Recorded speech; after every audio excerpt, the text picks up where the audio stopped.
మంచి మాటలు అండ్ మంచి పనులు మన పిల్లల మనసులో నాటుకుపోతాయని నేనైతే బలంగా నమ్ముతాను. నమస్తే, welcome to Sirisha Vivekananda Reddy channel. ఈరోజు నేను గుడికి వెళ్ళినప్పుడు ఒక తాతయ్య అయితే వచ్చారు. ఆయన ఈరోజు 85th పుట్టినరోజుని సెలబ్రేట్ చేసుకుంటున్నారనమాట. సో ఆయన వైఫ్తో అండ్ ఆయన చెల్లెలతో ఆయన వచ్చారు. సో ఈ ఏజ్లో కూడా ఆయన ఆ బాండింగ్, ఆ రిలేషన్షిప్ అదంతా చూసినప్పుడు నాకు చాలా హ్యాపీగా అనిపించింది. అండ్ మా నాన్న చెప్పిన విషయాలు గుర్తుకొచ్చాయి.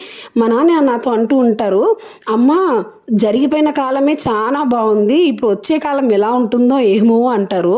సో నిజంగా ఇప్పుడున్న ఆల్ఫా జనరేషన్ పిల్లల్లో అండ్ వచ్చే జనరేషన్ పిల్లల్లో నాకైతే మా నాన్న చెప్పిన ఆ ఏమో అనే క్వశ్చన్ మార్క్ అయితే నిజంగానే ఉంటుందేమో అని అనుకుంటాను. ఇది నా అభిప్రాయం మాత్రమే.